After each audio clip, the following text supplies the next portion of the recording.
എല്ലാവർക്കും നമസ്കാരം. എന്നെ സപ്പോർട്ട് ചെയ്ത എല്ലാ മനുഷ്യർക്കും 1000 നന്ദി ഞാൻ രേഖപ്പെടുത്തുന്നു. ഇത്രയും പേര് എനിക്ക് വേണ്ടി ഉണ്ടാവുമെന്ന് ഞാൻ പ്രതീക്ഷിച്ചല്ല. ഒരുപാട് സന്തോഷം തോന്നി. Thank you so much.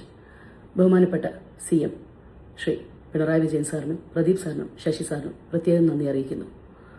ഒപ്പം ഇന്നലെ 3 മണിക്ക് ഞാൻ CM ഓഫീസിൽ ചെന്നു. എൻ്റെ പരാതികൾ ഞാൻ അവിടെ രേഖപ്പെടുത്തിയിട്ടുണ്ട്.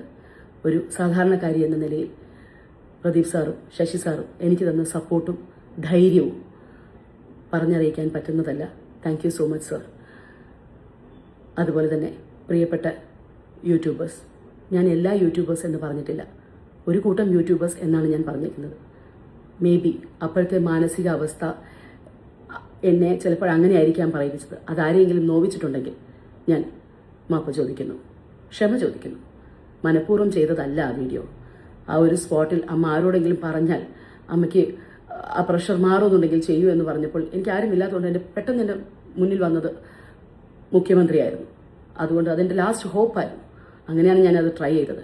ഇൻസ്റ്റ മുഖേനയാണോ ഇത് അറിയിക്കേണ്ടതെന്ന് പലരും ചോദിച്ചു.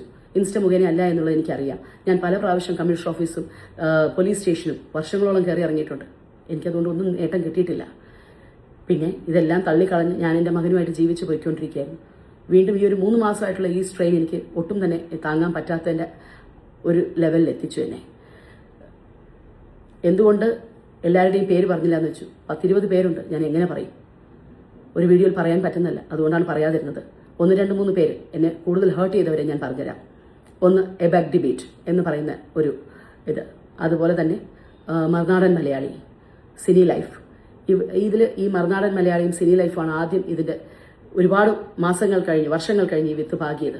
അവിടെ നിന്നും തുടങ്ങിയതാണ് എന്നെ മാനസിക സംഘർഷത്തിലും വീണ്ടും ഒരു 14 വർഷം മുമ്പേ ആത്മഹത്യ ചെയ്യണമെന്ന് തോന്നിയ ഒരു രേഖയിലേക്ക് എത്തിച്ചത് എബാക് ഡിബേറ്റ് എന്ന് പറയുന്ന ചാനലിലെ 2 പെൺകുട്ടികൾ വന്നിരുന്ന് പറഞ്ഞേക്കുന്ന ചില വാക്കുകളും പ്രസന്റ് ചെയ്തേക്കുന്ന രീതിയും ഹറാസ്മെന്റും നിങ്ങൾ കണ്ടു നോക്കൂ.